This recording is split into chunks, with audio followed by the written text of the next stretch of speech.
Wake up to news that you didn't know the night before. It's a conversation. It's not just me and Eamon. We want to get to know you, and we want you to get to know us. From 6, it's Breakfast with Eamon and Isabel. Monday to Thursdays on GB News, Britain's news channel. Have a great Saturday night with me, Leo Curse, on the Saturday Night Showdown. It's a crazy world out there, so come and make fun of it with me, my panel of comedians, and a couple of people who actually know what they're talking about. The Saturday Night Showdown is your front row ticket to the clown show every Saturday, only on GB News, the People's Channel, Britain's news channel. Your weekend starts here with Friday Night Live with me, Mark Dolan, 8 till 9 on GB News. Big stories, big guests and big laughs as we get you ready for a cracking weekend. That's Friday Night Live with Mark Dolan, Fridays 8 till 9 on GB News. Bring your own drinks, the admission's free. Now then, Lee Anderson here. Join me on GB News on my show, The Real World, every Friday at 7 p.m. I'm not eating bloody cat. Are you Delicious. mental? Open your mouth. OK, here comes a train. Reminds me of the scene in Singing in the Rain. Adam, is that a good one? Whoa! Join me at 7 on GB News, Britain's news channel. Good afternoon, Britain. Good afternoon, Britain. Join us, Tom and Emily, To find out what's happening in the heart of Westminster. and why it matters to you. Weekdays from midday, we bring you the most compelling stories from across the United Kingdom. And from your doorstep to our inbox, That's right, we want to hear from you, GB News. Britain's news channel. I'm Andrew Doyle. Join me at 7 o'clock every Sunday night for Free Speech Nation, the show where I tackle the week's biggest stories in politics and current affairs with the help of my 2 comedian panellists and a variety of special guests. Free Speech Nation, Sunday nights from 7 on GB News, the People's Channel, Britain's news channel. In the GB Newsroom, we bring you the news as it happens. With our team of dedicated journalists across the UK, we're ready to give you accurate reporting every day. When the news breaks, we'll be there with bulletins on GB News, the People's Channel, Britain's news channel. Wake up to the headlines with Headliners every morning at 5 a.m. We treat you to the day's biggest stories before anyone else, 7 days a week. You can catch up on everything you need to know before you've even had your kippers. Headliners every morning at 5 a.m, only on GB News, the People's Channel, Britain's news channel. GB News, unlike other broadcasters, isn't obsessed with the London-Westminster bubble. We think there's a nation beyond the M25, and that's why we talk about the issues that matter across the land. Join me on State of the Nation, 8 to 9 o'clock, Monday to Thursday, on GB News. Daisy's listening, and you should too.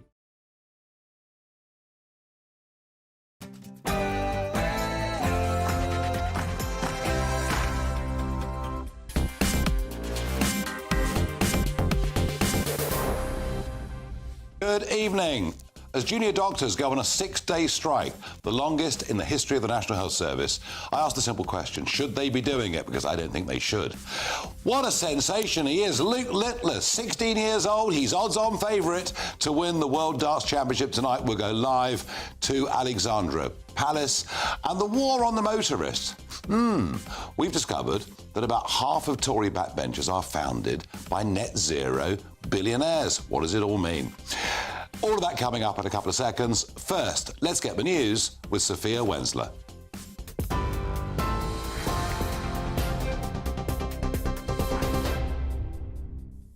Thank you, Nigel. I'm Sophia Wensler in the GB Newsroom.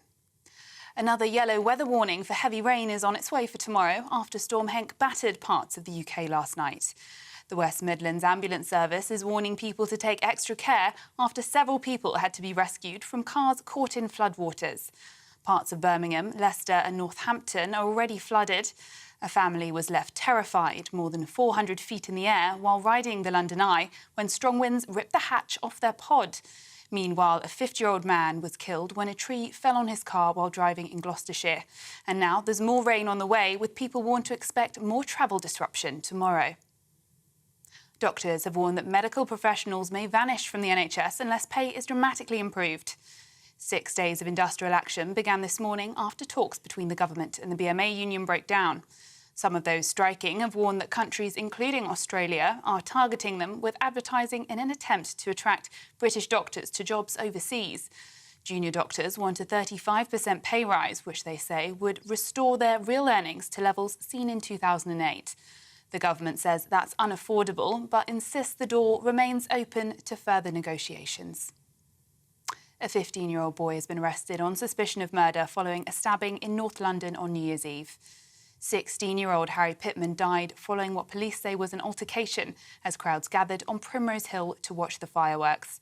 Posting on social media, his sister described him as a good boy with a heart of gold and said he wasn't part of any gang and wouldn't have been involved in violence.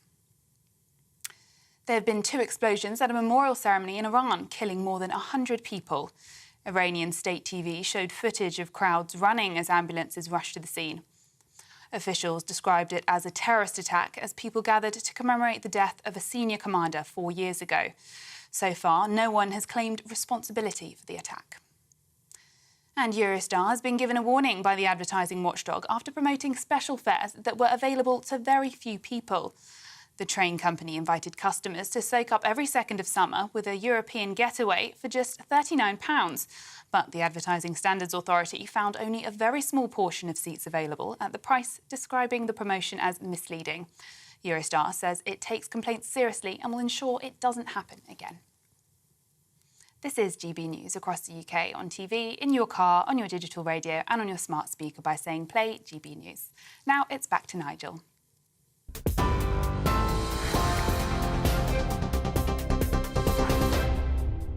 Good evening. Now, no one's pretending that being a junior doctor is easy, because it is not. They can often have to work under very stressful conditions and they're not paid a huge amount of money, and the hours can be tough. But of course, in many ways, what they're doing is they're serving an apprenticeship, albeit sometimes quite a long apprenticeship. But once they do get up the ladder, then they're on good money for the rest of their working lives, and in many cases able to work privately on the side as well. In the 75 years of the National Health Service, there's never been a strike on this scale, as junior doctors go out today for 6 full days. Up to 1 million appointments and procedures will be missed. Patients will suffer. And bear in mind, we discussed yesterday that excess deaths for last year were 53,000 people. There is no doubt this junior doctor strike will lead to some excess deaths. But their pay demand that they're making to the government is completely out of kilter and wholly unreasonable. Not only is inflation coming down, but supermarket inflation last month fell by quite a long way. We're moving into a different stage of the economic cycle. And to say we need a 35% pay rise because our money has fallen behind since 2008, well, that's not really the fault of this government. That's more, I think, the fault of the British Medical Association, who perhaps should have been pushing for pay rises many, many years earlier. I'm not wholly unsympathetic to the plight of junior doctors, but this 35% pay demand is totally and utterly ridiculous. Now, Victoria Atkins, who is the Conservative minister in charge, has said, stop the strike, let's sit down and talk. But given that they got 9% last year, they're being offered another 4% this year, frankly, they're not going to get much more. This is a long-running dispute. It is doing great harm to the health of people. And my question is very simple. Should they be doing it? Give me your view. Farage@gbnews.com or tweet #Farage on GB News. I do not believe this should be happening. Well, I'm joined now by Dr. Lawrence Buckman, former GP committee chair at the British Medical Association. And I'll start with you, Lawrence. As I've said, I'm not wholly unsympathetic. It's not an easy job. It's very stressful. But I see it as a long apprenticeship to a relatively well-paid, or actually quite well-paid career in the end. Isn't 35% an unreasonable demand? If it was 35% in one lump as a pay demand, I think that would be unreasonable. But it's actually a restoration of where they were from 2008. And I don't think anybody seriously believes that they're going to get a 35% pay rise. That's just not going to happen. But there are ways of negotiating that would alter the pay structure so that the lowest paid would eventually get near to where they're asking for. Obviously, the people in the most senior, quote, junior positions wouldn't get such a rise, but it's the most junior that we're interested in. And so I understand why they feel this way. I wish they wouldn't have taken strike action. I don't like the idea of strikes in the NHS, but the fact is they felt there was no alternative. And I think the sooner both sides get round a table without any preconditions, just talking, is where they will begin to move towards where they both want to end up, which is a health service that works and doctors that stay in the UK. But we can't say, you know, this problem goes back to 2008. We're dealing with a government that's in now. We're dealing with an economy that bailed out the banks, an economy that paid for furlough and for lockdown. We've got a national debt, which is going up every year exponentially. We simply can't afford this kind of money. And I put it to you, Tom, that maybe this is as much the fault of the BMA themselves for allowing junior doctors to fall so far behind.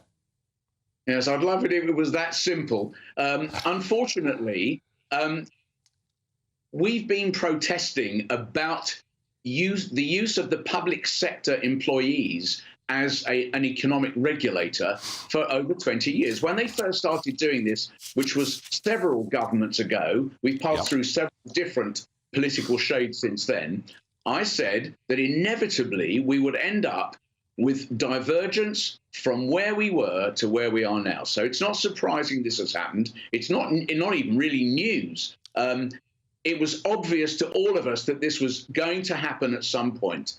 And I remember, along with other people who were negotiating with governments at the time, saying, you can't go on doing this with, it's not just doctors and nurses, it's all the other people who work for the state. All of them have been used as regulators. And now, surprise, surprise, the gap is so big that they're saying we want a significant pay rise. I don't think really 35% is credible as a single step. No, but clearly, okay. Some of the people have fallen down such a long way that really we shouldn't allow this. And I don't think the junior doctors, by the way, are a special case. We can chuck in the police, the army, the judiciary, and all the other people who work for society. And that's the problem. And that's the problem. That if we were to give a 35% pay rise to all the public sector workers, that's almost £100 billion. I mean, that's the problem the government's got. But Lawrence, just sort of final thought. What would you say, what would a junior doctor say to me tonight when I say that my 88-year-old father is unwell, is in hospital, is in need of real medical care? He might not get it for the next few days. Oh, I think he's going to get it. He's going to get it from people who are there, which includes all the doctors who are not juniors, which includes consultants, which includes staff grades. There are plenty of people working in the health service. Indeed, I'm one of them. And, there's plenty of people who are at work and have been at work today and will be. And your elderly relative, they will get the care they quite rightly need and deserve. But we still have to think, how on earth can we stop this happening again? Because it was obvious it was going to, and here we are. Okay. All right, no, Lawrence Buckman, I hear you loud and clear, and I thank you for that reassurance, and I very much hope that you are right. Joining me next is Dr. Tom Goodfellow, retired NHS consultant radiologist.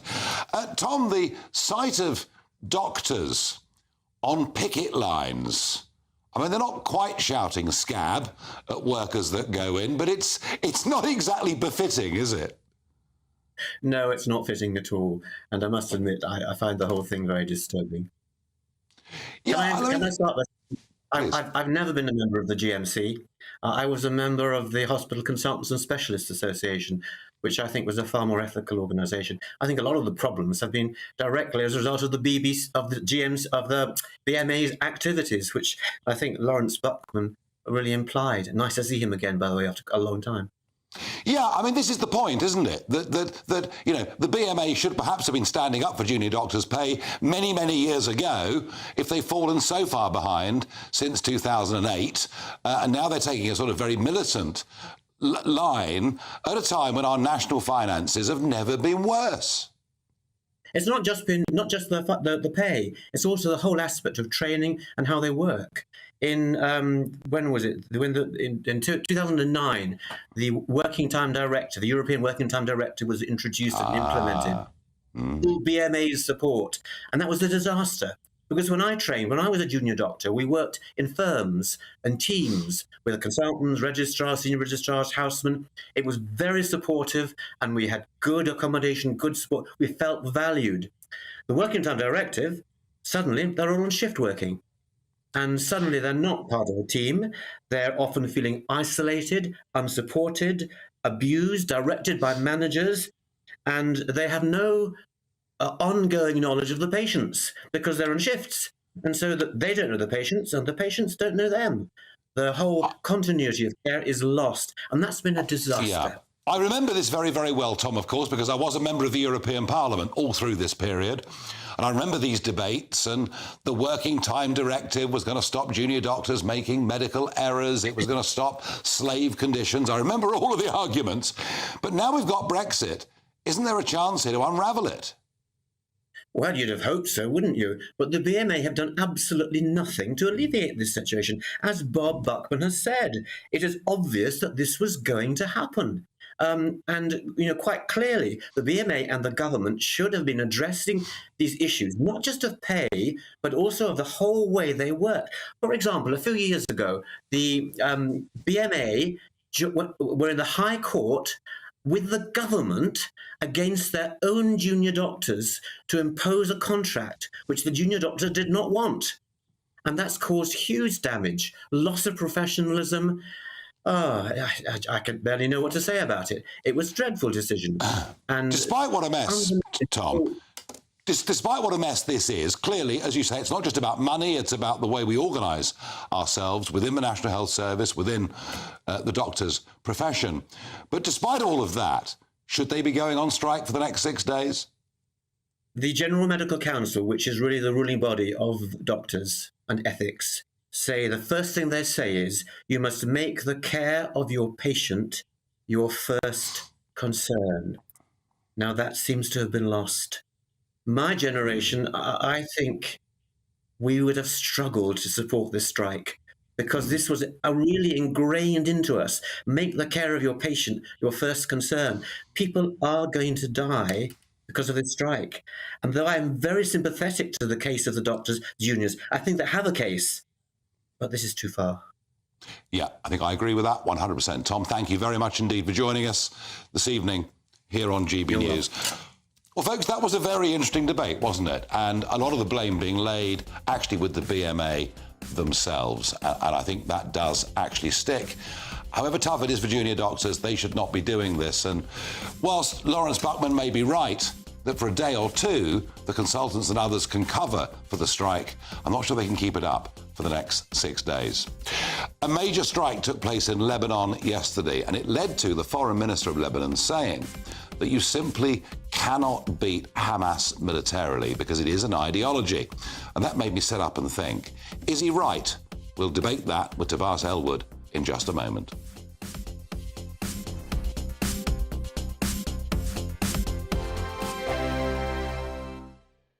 Good afternoon, Britain. Good afternoon, Britain. Join us, Tom and Emily, To find out what's happening in the heart of Westminster. and why it matters to you. Weekdays from midday, we bring you the most compelling stories from across the United Kingdom. And from your doorstep to our inbox. That's right, we want to hear from you. GB News, Britain's news channel. Wake up to the headlines with Headliners every morning at 5 a.m.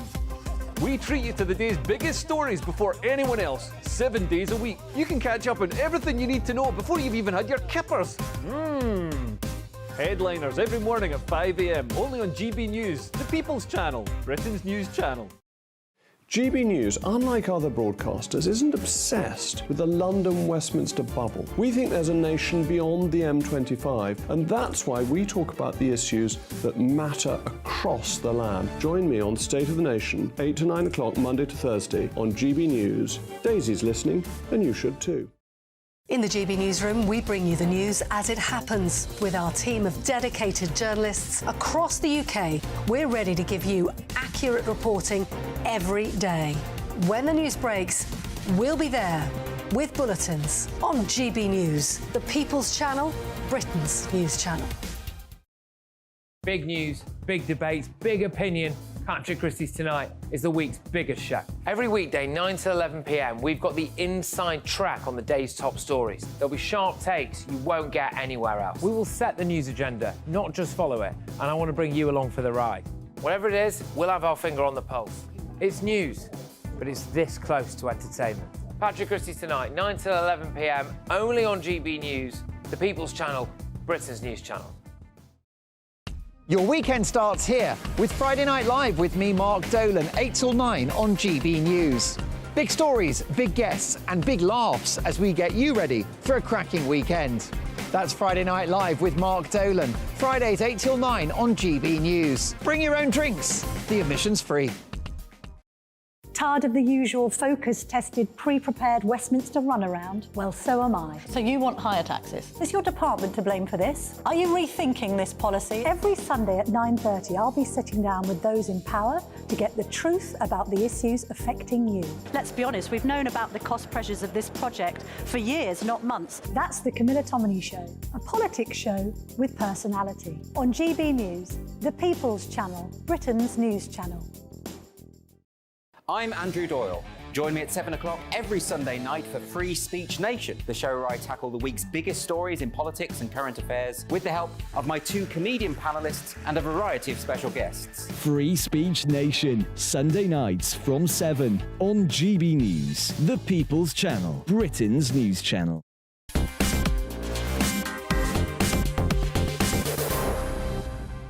Should junior doctors be going on strike? Should they be doing it? I asked for your reaction. Ron says doctors should not be going on strike.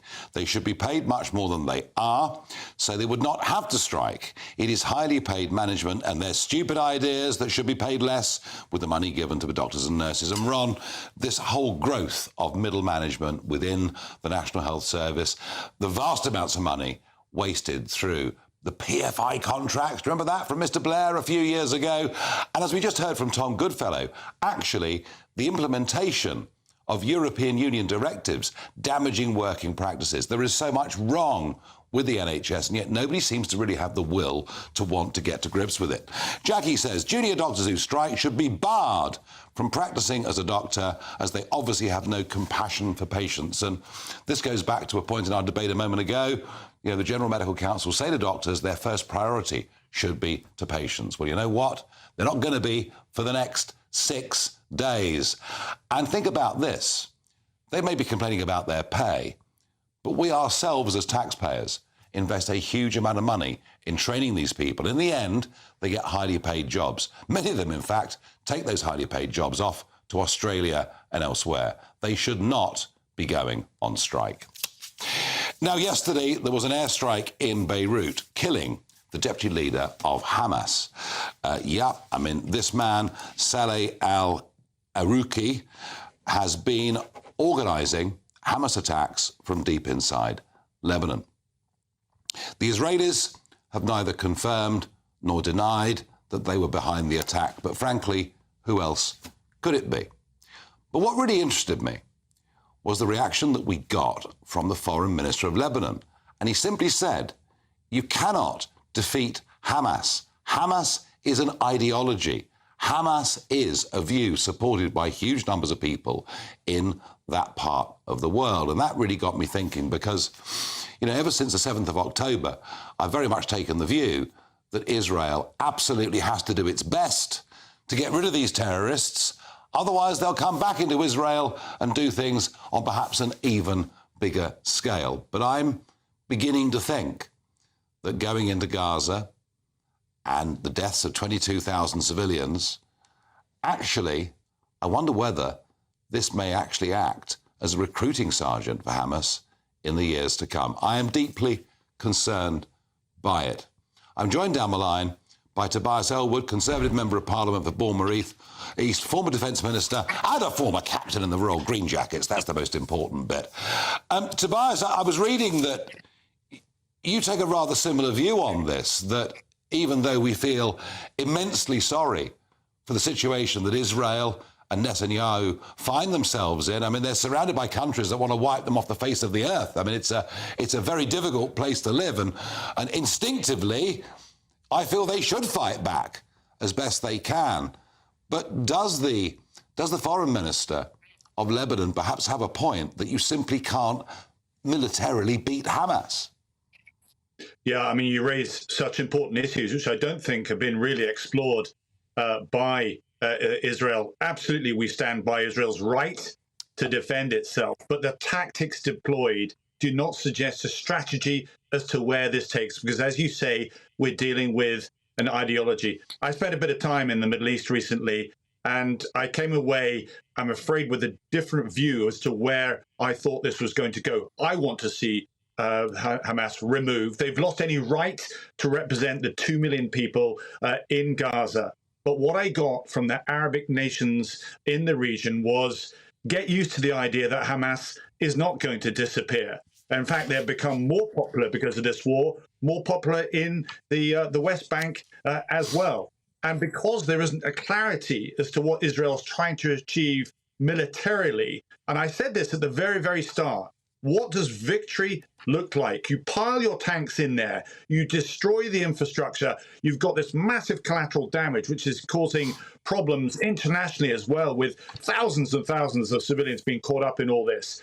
And it's not clear as to where this goes. And what we've done is actually enhance Hamas's positioning in the Middle East and further afield. And if I could just add, it's not only been a tough year in 2023 for the Middle East, but also 2024 is the same. We've got nobody in control, no alliance, no stakeholder, no single country in full control of events. Certainly not Israel, not Hamas, not Iran, and not the West. Wow. They are all pursuing conflicting agendas that will see this complex conflict escalate, in my view.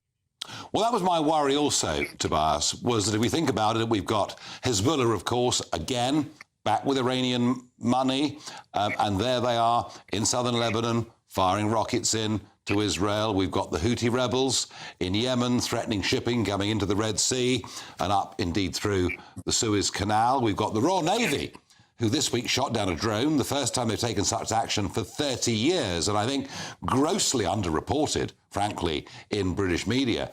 Is there a danger that if Israel were behind this attack yesterday, that there is a risk that we provoke quite a widespread regional war? Well, I think we need to not blink. We shouldn't be risk averse. We should stand up for what we believe in. Let's just take those things separately of what you mentioned. Yeah. Very, very important. What's going on in the Red Sea? We're now seeing all those shipping containers, all that oil and gas that we get from the Middle East have to go round Africa. 40 extra days on those journeys. That will impact on inflation in the UK, impact on the cost of living, impact on our economy.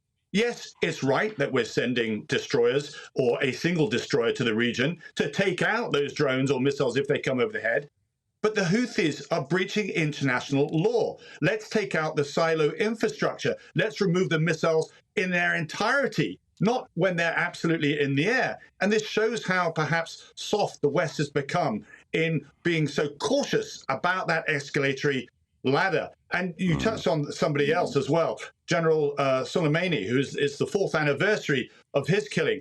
You know, I know he's a friend of yours. I didn't agree much with Donald Trump when he was in office. The one thing he did do, which was quite totemic, was to take out this leader that had such a proxy influence in the Middle East. But we didn't follow it up. We've allowed Iran to ratchet its influence across the Middle East. And we're now, I'm afraid, paying dividends for that now because we've become so risk averse. Not just, I'm afraid, in the Middle East, but also in Ukraine as well. Look where that war is going. We've become too timid. The world's changing fast. And the threshold for the West to perhaps be in control of all these events is severely being tested right now. Well, it is, and we've got weak American leadership. And I'm going to come back to Donald Trump, I really am. Because it was Trump, of course, that said, you guys have got this wrong. You know, Clinton, the European Union, the British government, the whole Iran nuclear deal was a con from the start. We freed up tens of billions of dollars, which Iran, of course, have used. It was Trump that broke that deal, but it was also Trump that brokered the incredible, historic Abraham Accords. I also worry, Tobias, with what is going on I wonder whether the Abraham Accords can survive, because they were significant, weren't they? Well, it's the Abrahamic countries that were telling me, get used to the idea that Hamas will stay. They gave the example of the IRA and Sinn Féin saying eventually they matured into being part of the political solution in Northern Ireland. Now, for me, that's a huge reach. And for many Israelis, that would be unacceptable. But that's the dilemma we face. That's where you began this conversation as to what we should do. I'm absolutely right, though. You need to go to the source of this matter. What is funding Hamas? It's Iran. What is funding Hezbollah? It's Iran. What is funding the Yemenis and the Houthis there as well? It's Iran. And as I say, Trump took out Soleimani, the main proxy supporter here, but we then left it at that. And it's now time to wake up and recognize that we need to be more robust in what we stand for, what we're willing to defend, what we need to do. And the size of our armed forces, and I've been saying this again and again and again, is just too small for what we're dealing with, where we're going. You know, in the beginning of the time of the Gulf War, we had 50 frigates and destroyers. We're down to 17 today. We had 4 divisions. We're down to 1 today. We had 36 fast jet squadrons. We're down to about 6 today. We are not prepared for the Cold War, which will be different from the last, or a world at war, which will be different from the last, which is coming over the horizon, I promise you. On that, Mr. Elwood, you and I are fully aligned. Not on everything else, but on that we are fully aligned, and I thank you for coming on and joining me this evening. Well, that was a very interesting debate with Tobias Elwood, and it is desperately sad that coming together in the Middle East is being destroyed. Now, the last time there was an absolute sensation at the World Darts event was all the way back in 1983, when Keith Deller, a 23-year-old who was pretty much an unknown, won the World Championship. In a minute, he'll join me live from Alexandra Palace as Luke Littler, the 16-year-old, goes into the World Darts final tonight. And do you know what? He's odds-on favourite with the bookies after an absolutely mind-blowing performance last night. In a moment, Keith Deller from Ali Pali. Your weekend starts here with Friday Night Live with me, Mark Dolan, 8 till 9 on GB News. Big stories, big guests and big laughs as we get you ready for a cracking weekend. That's Friday Night Live with Mark Dolan, Fridays 8 till 9 on GB News. Bring your own drinks, the admission's free. Wake up to the headlines with Headliners every morning at 5 a.m. We treat you to the day's biggest stories before anyone else, 7 days a week. You can catch up on everything you need to know before you've even had your kippers. Headliners every morning at 5 a.m, only on GB News, the People's Channel, Britain's news channel. In the GB Newsroom, we bring you the news as it happens. With our team of dedicated journalists across the UK, we're ready to give you accurate reporting every day. When the news breaks, we'll be there with bulletins on GB News, the People's Channel, Britain's news channel. Big news, big debates, big opinion. Patrick Christie's Tonight is the week's biggest show. Every weekday, 9 to 11 p.m, we've got the inside track on the day's top stories. There'll be sharp takes you won't get anywhere else. We will set the news agenda, not just follow it, and I want to bring you along for the ride. Whatever it is, we'll have our finger on the pulse. It's news, but it's this close to entertainment. Patrick Christie's Tonight, 9 to 11 p.m, only on GB News, the People's Channel, Britain's news channel. Good afternoon, Britain. Good afternoon, Britain. Join us, Tom and Emily, To find out what's happening in the heart of Westminster. and why it matters to you. Weekdays from midday, we bring you the most compelling stories from across the United Kingdom. And from your doorstep to our inbox. That's right, we want to hear from you. GB News, Britain's news channel. GB News, unlike other broadcasters, isn't obsessed with the London-Westminster bubble. We think there's a nation beyond the M25, and that's why we talk about the issues that matter across the land. Join me on State of the Nation, 8 to 9 o'clock, Monday to Thursday, on GB News. Daisy's listening, and you should too. I'm Andrew Doyle. Join me at 7 o'clock every Sunday night for Free Speech Nation, the show where I tackle the week's biggest stories in politics and current affairs with the help of my 2 comedian panellists and a variety of special guests. Free Speech Nation, Sunday nights from 7 on GB News, the People's Channel, Britain's news channel. GB News is Britain's news channel, and now you can support it. All you have to do is scan that QR code that's up on your screen right now, or you can go to gbnews.com/support and become a GB News member. You'll have fantastic benefits. We're also going to organise special events where you as GB News members can meet the presenters, the on-screen faces. Scan the QR code or go to gbnews.com/support. Thank you so much.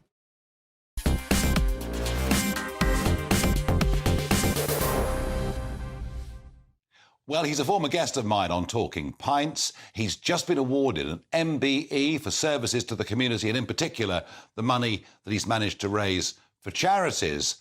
And he was, in 1983, a 23-year-old who stunned the darts world by winning the World Darts Championship against Eric Bristow, who was the dominant player in the game at that time. Nobody could believe that Keith Deller had become world champion, I think perhaps even including Keith Deller himself. Well, he joins me right now from Alexandra Palace as something quite sensational may be about to happen. Keith, congratulations on the MBE. Thanks very much, Nigel. No, well, that's thoroughly deserved. You've done a heck of a lot for your community. Now, Keith, you know, I well remember I watched you win this 40 years ago, but this Luke Littler, this 16-year-old from Runcorn, I mean, this is astonishing, isn't it? It's unbelievable, Nigel, when you think he's only 16 years old. We know he looks a little bit older than that, but at the end of the day, he is 16. But the performances he's done in this tournament, 103 average, 105, 106 last night, but he is playing Luke Humphries, who's now the new #1 in the world, who had 109 last night. So whatever happens tonight, you know, the future for our sport looks absolutely fantastic. And for Luke to do what he's done with all the media attention, because it's not easy. I had a lot of that at the time, and it can be distracting sometimes because you just want to play darts all the time. But for me, he's done fantastic this week, and he has a great chance of winning. Get in there! You got a bit of help there, but that's all right. That's darts. People love to get involved and have fun and loads and loads of energy. The one that stunned me, Luke, the one that stunned me, and maybe we should explain this for non-darts fans, was he had 132 to finish on one of the legs. And he goes, bull, bull, double 16. I mean, that's almost unheard of, isn't it? It's a fantastic shot. The reason they go that way is because the other player was on a finish. So the idea is if you go for the bullseye, yeah, you do need another one. But if you hit a 25, the semi-bull, you got the treble 19 for the bull. So in a way, if you go for the treble 20 and hit a single, you can't do anything else. So a bull puts you in a good position. The 25 gives you another chance, and it's a great finish. We always think that's the showbiz finish, really, not the 170, because sometimes they block it and they go treble 14 top. So a spot last night, you've got to really watch the eyes, but it's a great finish. It looked good. It was really close up, and it just shows what a fantastic player he is, Nigel. But if you look as well, when his 180s, his 3 darts are so close together, that shows how good and the accuracy he has got. And as I said, he's got a fantastic chance tonight, but this should be the hardest test he'll have. Yeah, well, he is favourite with the bookmakers, but that's because, of course, you know, people are just piling money on him because they want him to win. It does look to be a very, very even contest. Keith, I wish I was there. I'd love to be there. It's going to be an amazing event. Thanks for joining us, and come back tomorrow and tell us what happened. Will do, Nigel. Lovely. Thanks ever so much. And you see, it's funny, isn't it? You know, Rishi Sunak thinks we should all stay at school and do maths to 18. You don't need to. Just go and play darts. It's the best thing possible for your mental arithmetic. And listen, may the best man win this evening, but I've just got this feeling that the fairy tale ending is going to happen. I haven't had a bet, I promise you. Now, my What the Farage moment this morning, this is sort of driving me potty, is that if you sell goods on eBay, on a variety of other platforms, let's say you're selling old clothes, let's say you're, I don't know, selling a book collection or whatever it may be, now if you sell more than £1,000 worth on one of these platforms over the course of a year, the company will have to inform the tax authorities. They'll have to inform HMRC. Now, this just strikes me as being absolutely bonkers because let's say you've got a dress collection that you've paid quite a bit of money for, but you think, you know what, I'm getting a bit old for that, I'm going to sell it. And you might sell it for, I don't know, 1,500 quid or a couple of thousand, but who knows what you might sell it for. Then you're going to be reported to the tax authorities. Now, we've been assured by leading accountants that this potential tax is only designed at those people that are designated as traders, those people that are regularly buying and selling things on eBay or any other platform. But frankly, once the tax authorities have been told that you've earned a couple of grand here, a couple of grand there, I wouldn't trust them not to simply put this money on your bill, and you've then got to go through an accountant, spend money on the accountant, and try to get a rebate. It seems to me we're being taxed on selling goods that we've already bought with taxed money. It's a risk of double taxation. Why would we do something so ridiculously intrusive? Well, research tells us that once again, it's the great globalist Conservative Party who signed up to this agreement with 27 other countries through the OECD. And it doesn't really matter, does it? Whether it's the UN, the OECD, the ECHR, we still, despite it being Brexit Britain, we still have a Conservative Party and a government who are more than prepared to sign up to global agreements. It really isn't good enough, in my view. Now, I talked a lot yesterday about statistics, and in particular, some of the stats being used by the Home Secretary, Mr. Cleverly, and indeed by Rishi Sunak as well. Well, today we learn that the Office of Statistics Regulation, the rather sinister sounding OSR, has launched an investigation because when they claimed yesterday to have cleared the historic backlog, well, they haven't, of course, because there were 4,500 cases that they describe as being complex. That word often used to cover a multitude of sins. Now, look, I'm quite sure the OSR is absolutely part of the Remainer obstructionist bloc that we have in Whitehall. But it all goes to show, again and again and again, this government are over-egging the pudding with statistics, which I think is rather stupid of them. Now, we don't hear much about the Liberal Democrats, which is surprising in one way, because they are the by-election specialists. They've won, over the course of the last 18 months, 4 pretty spectacular by-elections from the Conservative Party. Yet, in the national opinion polls, they're not really moving. They're stuck at around 7 or 8%, and they appear to be going nowhere. But their leader, Sir Ed Davey, was out in Guildford today. They're attacking the Tory blue wall. And here he was wearing a high-vis orange jacket, pointing to his next poster. And here it is, Ed Davey's Tory removals, time's up. I don't know what you think about that. I think it's really pretty cringe-making and pretty ghastly. And yes, Ed Davey might be trying, but he's really very wide of the mark. And you'd have thought with the government in this amount of trouble, the Lib Dems would be soaring in the polls. They're not. I don't think people really, large numbers of people really want a party that could threaten to take us back into the European Union or force a second referendum upon us. And maybe, just maybe, Sir Ed Davey hasn't quite got what it takes. Perhaps he hasn't quite got the fizz. Now, in a moment, we're going to talk about the war on motorists. And it is actually a very, very big debate about electric vehicles. And I've wondered why so many people in Parliament seem to be hugely supportive of targets that I believe to be totally unsustainable. All right, Rishi Sunak has slipped this target from 2030 to 2035, when no new cars sold will not be EVs. But I wonder, who's influencing Parliament? Could it be big, international, global money? Answers in a moment. 2024, a battleground year. The year the nation decides. As the parties gear up their campaigns for the next general election. Who will be left standing when the British people make one of the biggest decisions of their lives? Who will rise? And who will fall? Let's find out together. For every moment, the highs, the lows, the twists and turns. We'll be with you for every step of this journey. In 2024, GB News is Britain's election channel. Good afternoon, Britain. Good afternoon, Britain. Join us, Tom and Emily, To find out what's happening in the heart of Westminster. and why it matters to you.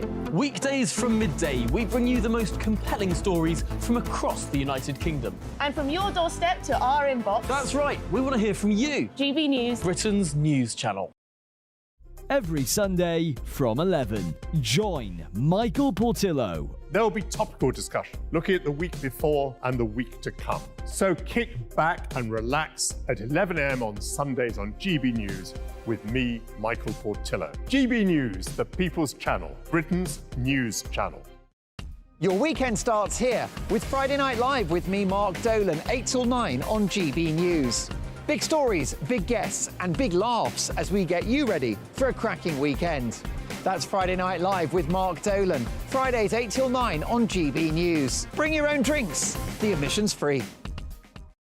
Tired of the usual focus-tested, pre-prepared Westminster runaround? Well, so am I. So you want higher taxes? Is your department to blame for this? Are you rethinking this policy? Every Sunday at 9:30, I'll be sitting down with those in power to get the truth about the issues affecting you. Let's be honest, we've known about the cost pressures of this project for years, not months. That's the Camilla Tominey Show, a politics show with personality. On GB News, the People's Channel, Britain's news channel.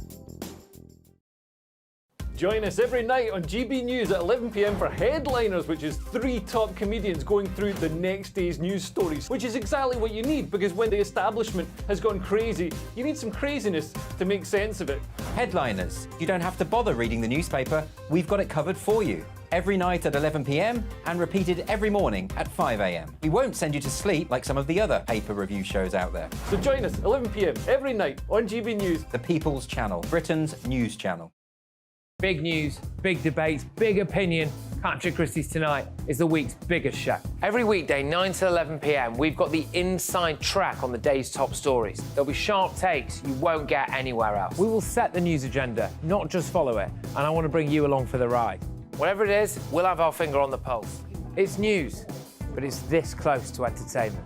Patrick Christie's Tonight, 9 to 11 p.m, only on GB News, the People's Channel, Britain's news channel.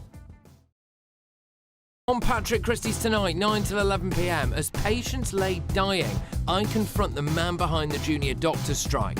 Are you comfortable adding to that, though, the death toll? It's got political, isn't it? That's what you're talking about. You see, it's got political quite quickly there. Are you personally affected by the issue with doctors' pay, then? 35,000 illegal immigrants are set to cross the channel this year. Lee Anderson wades in. Find out why your coat could see you targeted by armed thugs. Are Prince Andrew and Fergie getting remarried? Angela Levin has the inside goss. And 16-year-old Luke Littler could be crowned darts world champion tonight. We go live to the Alley Pally. Get ready, Britain. Patrick Christie's Tonight, 9 to 11 p.m.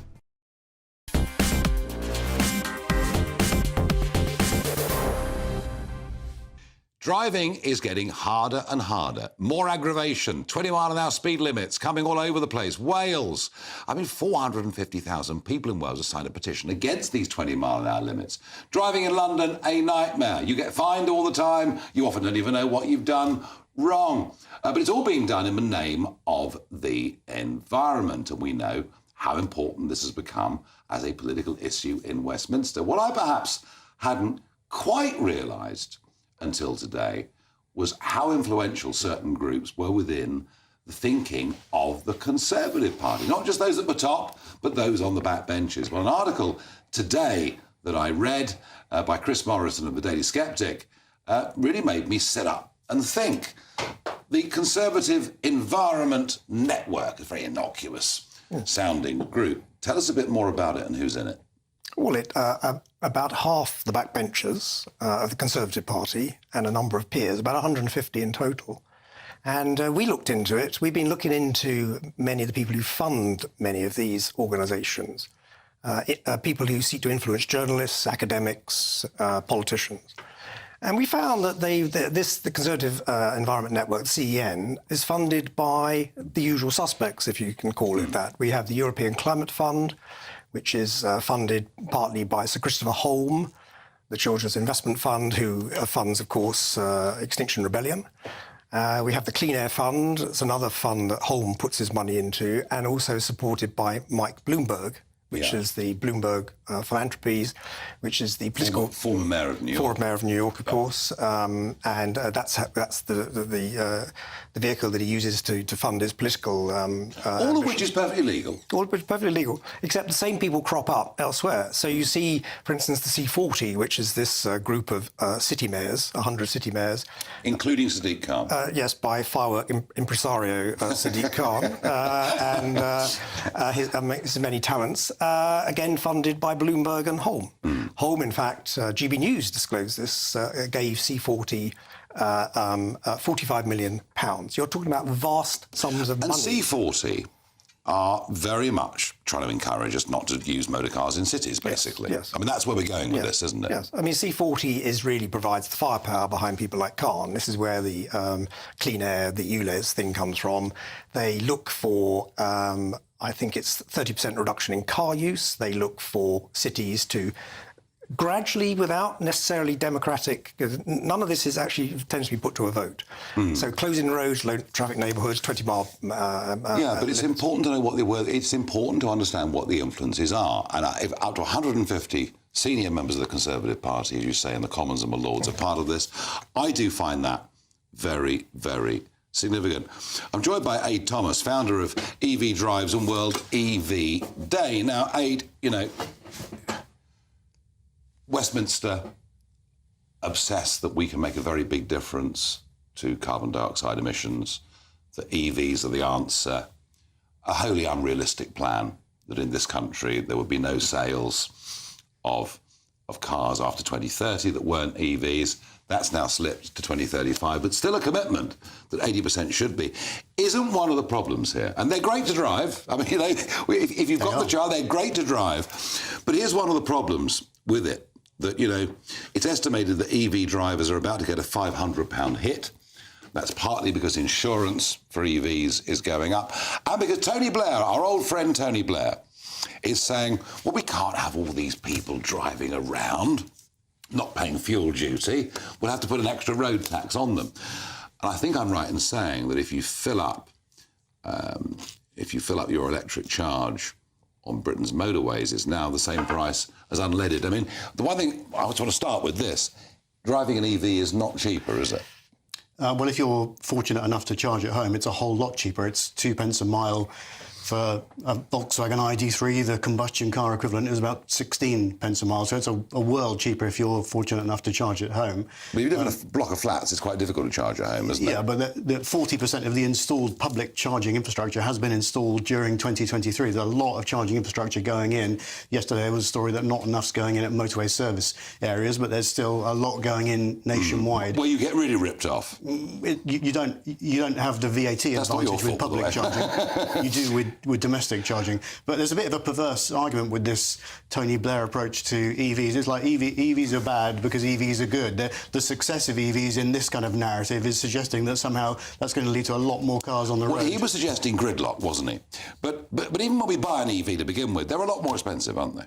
They currently are a degree more expensive, but there's a whole bunch of really, really inexpensive models coming on the market this year. So Renault are releasing a sub 20 grand EV. The very well recognised Chinese brand BYD are bringing in a sub £10,000 EV. Not sure when it's going to come to the UK yet, but it's coming. And so there will be really remarkable inexpensive cars coming our way. Aren't we strategically just giving the new world to China on a plate? You know, we learned today that BYD, the big Chinese manufacturer, has overtaken Tesla in terms of number of cars that it's manufactured and sold in the last half of 2023.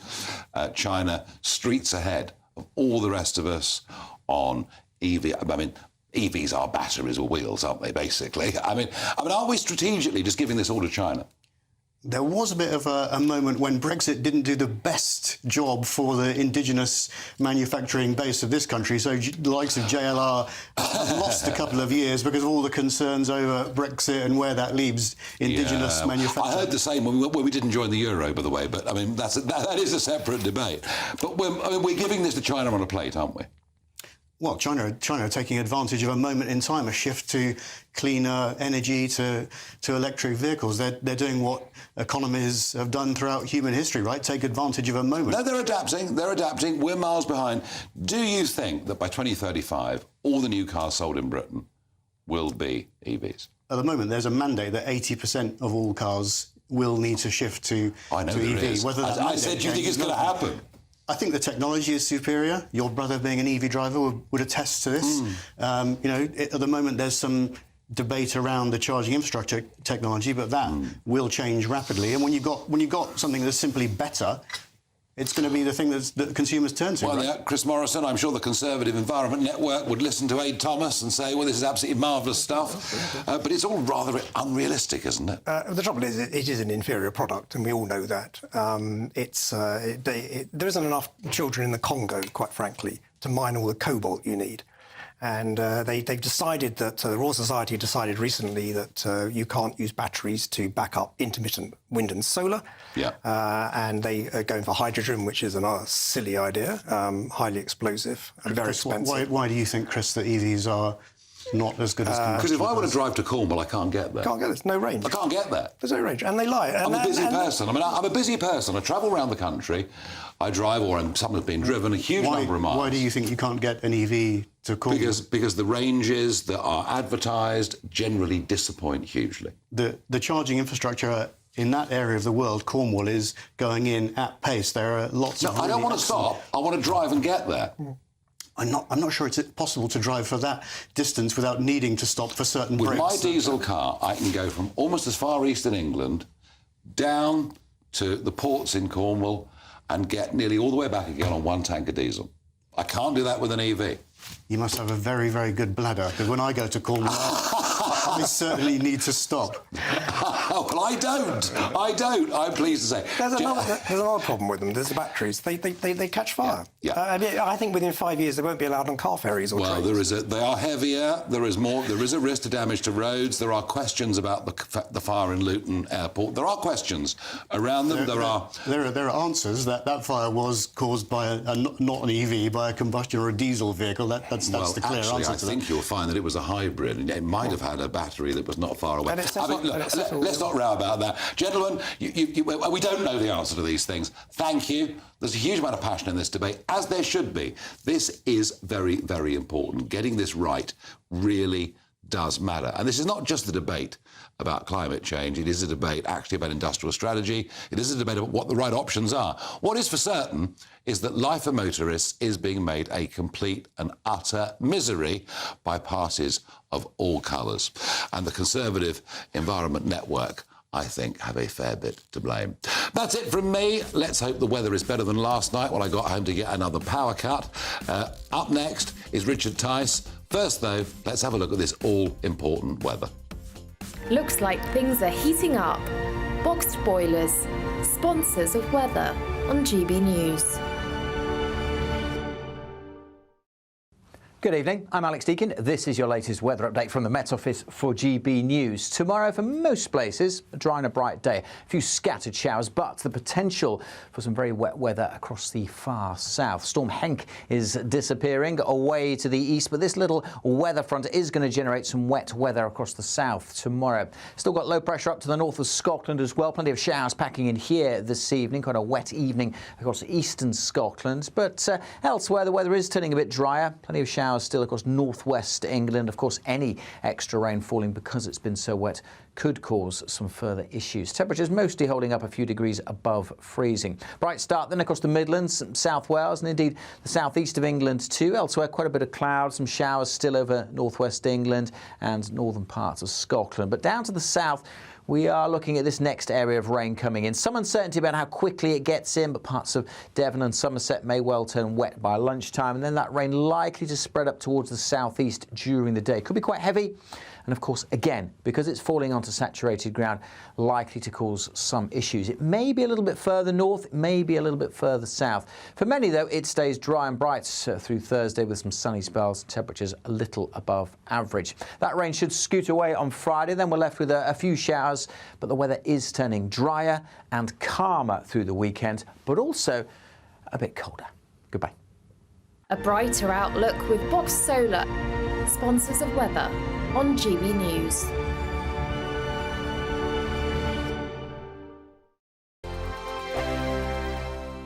What you get for breakfast is something that, if we do our jobs right, you will wake up to news that you didn't know the night before. It's a conversation. It's not just me and Eamon. We want to get to know you, and we want you to get to know us. From 6, it's Breakfast with Eamon and Isabel. Monday to Thursdays on GB News, Britain's news channel. Have a great Saturday night with me, Leo Carson, this Saturday Night Showdown. It's a crazy world out there, so come and make fun of it with me, my panel of comedians, and a couple of people who actually know what they're talking about. This Saturday Night Showdown is your front row ticket to the clown show every Saturday, only on GB News, the People's Channel, Britain's news channel. Your weekend starts here with Friday Night Live with me, Mark Dolan, 8 till 9 on GB News. Big stories, big guests and big laughs as we get you ready for a cracking weekend. That's Friday Night Live with Mark Dolan, Fridays 8 till 9 on GB News. Bring your own drinks, the admission's free. Now then, Lee Anderson here. Join me on GB News on my show, The Real World, every Friday at 7 p.m. I'm not eating bloody cat. Are you Delicious. mental? Open your mouth. OK, here comes a train. Reminds me of the scene in Singing in the Rain. Adam, is that a good one? Whoa! Join me at 7 on GB News, Britain's news channel. Good afternoon, Britain. Good afternoon, Britain. Join us, Tom and Emily, To find out what's happening in the heart of Westminster. and why it matters to you. Weekdays from midday, we bring you the most compelling stories from across the United Kingdom. And from your doorstep to our inbox. That's right, we want to hear from you. GB News, Britain's news channel. I'm Andrew Doyle. Join me at 7 o'clock every Sunday night for Free Speech Nation, the show where I tackle the week's biggest stories in politics and current affairs with the help of my 2 comedian panellists and a variety of special guests. Free Speech Nation, Sunday nights from 7 on GB News, the People's Channel, Britain's news channel. In the GB Newsroom, we bring you the news as it happens. With our team of dedicated journalists across the UK, we're ready to give you accurate reporting every day. When the news breaks, we'll be there with bulletins on GB News, the People's Channel, Britain's news channel. Wake up to the headlines with Headliners every morning at 5 a.m. We treat you to the day's biggest stories before anyone else, 7 days a week. You can catch up on everything you need to know before you've even had your kippers. Headliners every morning at 5 a.m. only on GB News, the People's Channel, Britain's news channel. GB News, unlike other broadcasters, isn't obsessed with the London-Westminster bubble. We think there's a nation beyond the M25, and that's why we talk about the issues that matter across the land. Join me on State of the Nation, 8 to 9 o'clock, Monday to Thursday, on GB News. Daisy's listening, and you should too.